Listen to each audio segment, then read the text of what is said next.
What's going on, YouTube, and welcome back to Goal Line Hockey. It's your boy, Kevin Forte. We are taking a look today at the St. Louis Blues.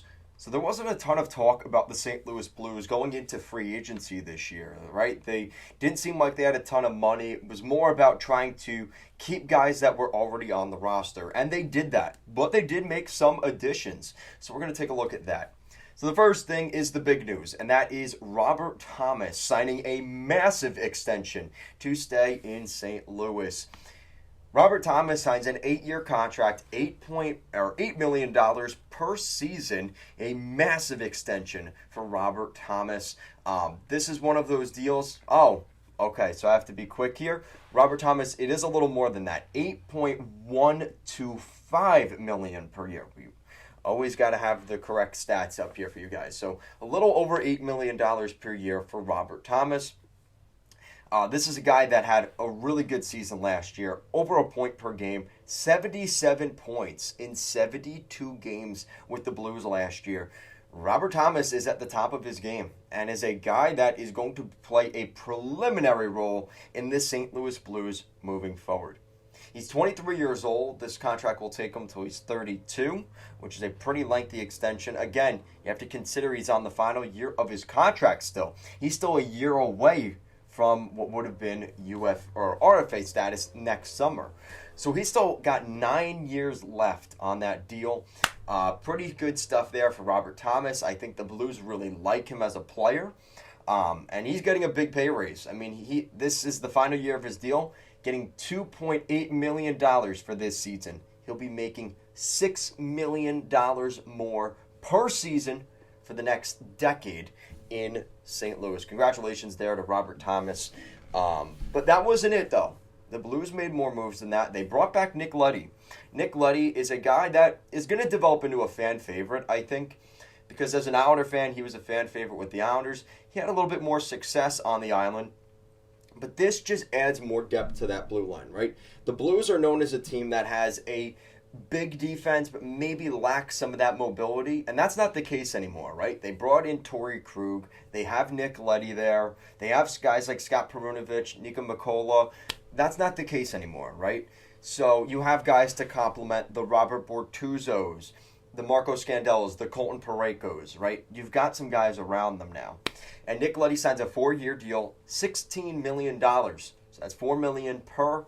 Really good contract. Again, he struggled a little bit last season in Detroit. Was a good mentor for Mo Seider, and I think he's going to be a good player for the Blues. It's a 4-year deal. I don't love it. He's 31 years old. This will take him until he's 35, probably retirement. But we'll see, right? He's the defenseman that you want to see scoring production from, but he also can be a liability. So that's going to be interesting. Speaking of former Islanders that spent time in Detroit, Thomas Greiss, following the same path here as his teammate Nick Leddy. Thomas Greiss signs a 1-year deal with the Blues. He's going to be the new backup behind Jordan Binnington next season. So this is the Blues tandem, Binnington and Greiss.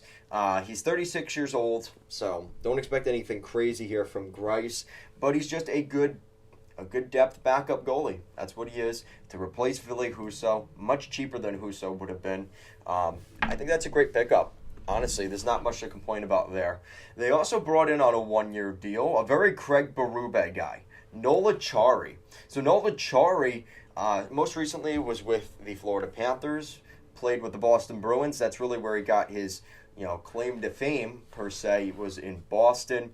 He had a 20-goal year 2 seasons ago in the 2019-2020 season.